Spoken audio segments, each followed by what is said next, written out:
Important chapter जो noun के बाद आता है वो है प्रोनाउन। ठीक है, तो प्रोनाउन को आपको पढ़ना है। तो सबसे पहले हम क्या बताएंगे कि जो प्रोनाउन जो ऐसे वर्ड्स होते हैं जो नाउन को रिप्लेस करते हैं या फिर जो नाउन का बार बार रिपीटिशन हो रहा होता है उसको रोकने के लिए हम प्रोनाउन वर्ड्स को यूज़ करते हैं। ठीक है ना, जो हम नॉर्मली अगर किसी व्यक्ति को इंट्रोड्यूस करते हैं तो सबसे पहले हम उसको उसका नाम से इंट्रोड्यूस करते हैं, लेकिन अगर हम बार बार उसी व्यक्ति के बारे में ही बात कर रहे हैं तो हम बार बार उसका नाम ना लेकर के उसकी जगह उसका यूज़ होने वाला प्रोनाउन ही अगर लड़का है तो शी, अगर लड़की है तो, ठीक है ना, और इट अगर कोई नॉन लिविंग थिंग है तो। ठीक है, उसके बाद देखो एग्जांपल्स, जैसे कि तायरा की मदर जो है शॉपिंग करने गई, उन्होंने वहाँ पे बहुत सारे गिफ्ट खरीदे तायरा के लिए। ठीक है ना, तो she also brought sweet little kitten for her, तो इसमें इन्होंने दोबारा तायरा लिखने की बजाय हर प्रोनाउन को यूज़ करा।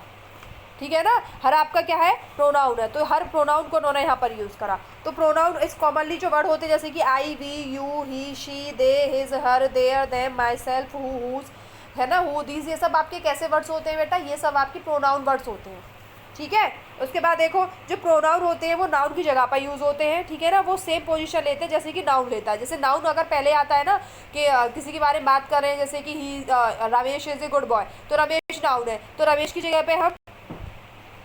जगह पर हम क्या बोलते हैं, he is a good boy, तो ही जो है वो क्या हो जाएगा, प्रोनाउन हो जाएगा। ठीक है, उसके बाद देखो आप देखो कॉलम ए कॉलम बी, आपको पहले में दिख रहा है सिटीजन ए, तो आई दिख रहा है, तो आई के लिए क्यून विक्टोरिया में लड़की है तो इसके लिए क्या यूज़ कर सकते हैं आप, शी भी यूज़ कर सकते हैं, है ना। अगर कोई लड़का है तो उसके लिए आप ही यूज़ कर सकते हैं, ही यूज़ करते ही है, कर सकते नहीं, ही यूज़ करते हैं। ठीक है, तो आपके ये वर्ड्स दिखाई दे रहे हैं। अब आप देखेंगे आपको टाइप्स ऑफ प्रोनाउन में मेनली 8 टाइप्स होते हैं। पहला होता है पर्सनल, दूसरा पसेसिव, डेमोन्स्ट्रेटिव, इंटेरोगेटिव, इंडेफिनेट या फिर डिस्ट्रीब्यूटिव, रेसिप्रोकल, रिलेटिव और रिफ्लेक्सिव।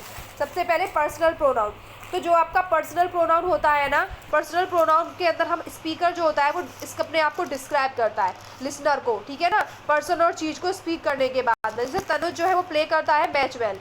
ठीक है, तो तनुज ने मैच वेल प्ले करा, उसके बाद हमने तनुज न लेकर के तनुज की जगह पे क्या यूज़ करा बेटा, ही यूज़ करा, he won the trophy for the best player, तो हमने जो ही यूज़ करा तनुज की जगह पे, ये आपका क्या है, प्रोनाउन है। और ये कैसा प्रोनाउन है आपका, पर्सनल प्रोनाउन है, यानी कि आपका ही, शी, इट, दे, यू जहाँ पर भी यूज़ होते हैं ये सब आपके क्या होते हैं, पर्सनल प्रोनाउन होते हैं। ठीक है, इसमें 3 पर्सन होते हैं, फर्स्ट पर्सन, सेकेंड और थर्ड पर्सन। अगर आपका कोई फर्स्ट पर्सन है, फर्स्ट पर्सन कौन होता है बेटा, आई, सेकेंड पर्सन होता है यू और थर्ड पर्सन होता है ही, शी, इट। ठीक है ना, तो अगर आपका सिंगुलर की बात करें तो सिंगुलर में अगर आपका सब्जेक्ट में आई यूज़ हुआ है तो ऑब्जेक्ट में आप आई यूज़ नहीं करेंगे बल्कि मी यूज़ करेंगे। ठीक है ना, और अगर आप पोसेशन बताने की कोशिश कर रहे हैं तो आप माइंड यूज़ करने की कोशिश करेंगे। अगर आपका सेकंड पर्सन यू है तो यू आपका अगर सब्जेक्ट में यूज़ हुआ है, जैसे कि you are a good boy, तो आप उस अगर ऑब्जेक्ट में यूज़ करोगे तो आप उसको यू यूज़ कर सकते हो, यानी यू का यूज़ यू हो सकता है। पसेसिव में लेकिन योर्स हो जाएगा। थर्ड पर्सन में अगर ही है तो ही का ऑब्जेक्ट हमेशा हिम होता है और पोसेशन के लिए हम हिज यूज़ करते हैं। ठीक है ना, तो इसमें अंतर है, हिम और हिज दोनों के लिए, दोनों ही हिम और हिज लड़के के लिए यूज़ होते हैं, लेकिन हिम ऑब्जेक्ट के लिए यूज़ होता है और हिज पोसेशन के लिए यूज़ होता है। जो लड़की होती है हिशी, उसके लिए हर यूज़ करते हैं, है ना, ऑब्जेक्ट के रूप में, और हर्स यूज़ करते हैं पोसेशन के रूप में, है ना। थर्ड पर्सन जो इट है वो सब्जेक्ट में भी इट रहता है, ऑब्जेक्ट में भी इट रहता है। ठीक है, उसको पोसेशन नहीं होता है। अगर प्लूरल फॉर्म की बात करें, जो फर्स्ट पर्सन है प्लूरल वो वी होता है, जिसका होता है ऑब्जेक्ट क्या होता है बेटा, अस होता है, और पोसेशन क्या होता है, आवर्स होता है। ऐसे ही सेकंड पर्सन जो यू है, यू का यू ही रहता है, बस पोसेशन योर्स हो जाता है। थर्ड पर्सन जो दे है उसका देम हो जाता है ऑब्जेक्ट, और देयर हो जाता है पोसेशन। ठीक है, तो अगर शी अगर आपने कहीं पर यूज़ करा है, she is preparing for her final exam, तो इसका मतलब क्या है, अगर वो बात I am ready to help you, ठीक है, तो शी आपका इसमें क्या है, आपका प्रोनाउन है। ठीक है, तो आप पसेसिव प्रोनाउन देखते हैं। पसेसिव प्रोनाउन वो प्रोनाउन होते हैं जो पोसेशन या ओनरशिप की बात की जाती है। जब हम ऐसे बोलते हैं ये चीज़ मेरी है, ये चीज़ तुम्हारी है, इस तरीके की ओनरशिप की बात करते हैं तो ये क्या हो जाएगा, पोसेशन। जैसे कि ये बुक किताब मेरी है तो माइंड क्या हो गया, पोसेशन हो गया। ये सेल फोन आपका है तो ये क्या हो गया बेटा, योर्स आपका पोसेशन हो गया। डेमोन्स्ट्रेटिव प्रोनाउन ऐसे वर्ड्स होते हैं जो किसी चीज़ को इंडिकेट करने के लिए, निर्देशित करने के लिए, संकेतित करने के लिए यूज़ होते हैं। जैसे इसमें मोस्ट फेमस 4 वर्ड्स हैं, दिस दैट दीज दोस्त, ठीक है। सच भी हम कभी कभी यूज़ करते हैं, तो दिस हम पास की चीज़ों के लिए यूज़ करते हैं, है ना। और जो आपका दैट होता है वो हम दूर की चीज़ों के लिए यूज़ करते हैं। अगर सिंगुलर है तो दिस या दैट में से कोई यूज़ करेंगे, और अगर प्लूरल में यूज़ करना है तो दीज और दोज में से यूज़ करेंगे, ठीक है।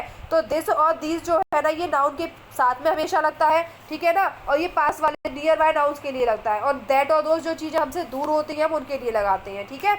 जो आपका इंटेरोगेटिव प्रोनाउन है उसमें इंटेरोगेटिव वर्ड्स यूज़ होते हैं, इनमें हम क्वेश्चंस करते हैं, जैसे कि हु है, विच है, व्हाट है, वेयर है, हाउ है, इन सबको यूज़ करते हैं, ठीक है ना।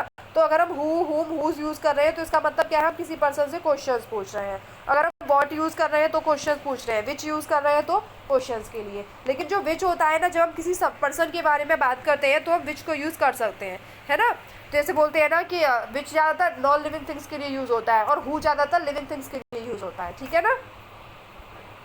हु, हुम, हुज ज़्यादातर हम पर्सन के लिए यूज़ करते हैं, और विच ज़्यादातर हम थिंग्स के लिए यूज़ करते हैं जो नॉन लिविंग थिंग्स होती हैं।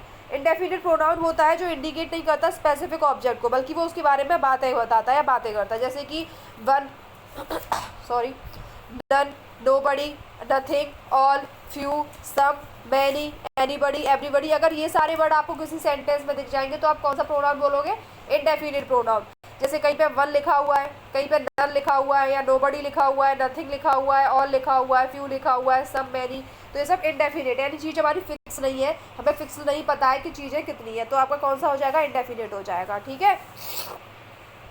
जो आपका एनीबडी है, एनीवन है, एनीथिंग है, इसका प्लूरल भी बोथ होता है, सिंगुलर आपका ऑल होता है इसका, ठीक है। ये सारे वर्ड्स आपके इंडेफिनिट के हैं। आपका यूज़ है ईच, आइदर और ईच और आइदर बेटा जब यूज़ करते हैं हम, जब बोलते हैं या ये भी या फिर ये भी।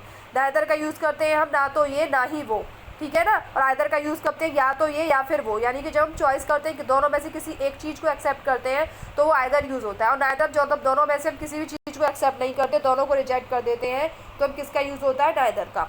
रेसिप्रोकल प्रोनाउन में आपको बेटा दो वर्ड्स याद रखने हैं, एक तो है आपका वन अनदर और दूसरा है आपका ईच अदर। वन अनदर और ईच अदर आपको दो याद रखने हैं, ठीक है ना। They help each other, each other में होता है जब दो व्यक्ति दोनों की आपस में हेल्प करें, दोनों को आपस में रिलेट करें, दोनों आपस में एक दूसरे को काम आए। और वन अनदर का मतलब क्या होता है, it is really important in a marriage that two people believe in. One another का मतलब भी क्या होता है, एक दूसरे पर विश्वास करना, ठीक है ना। तो रिलेटिव आपको रेसिप्रोकल में दो शब्द याद रखने हैं, ईच अदर और वन अनदर। जहाँ भी ईच अदर और वन अनदर यूज़ होगा वहाँ पे आपका कौन सा प्रोनाउन होगा, रेसिप्रोकल। रिलेटिव प्रोनाउन आपका यूज़ होता है सेंटेंस में रिलेशन बताने के लिए, जैसे कि आप मोस्टली रिलेटिव थिंग्स के लिए यूज़ होता है, जैसे हुवेवर है, विच है, हुम है, हुई, ऐसे वर्ड्स हैं।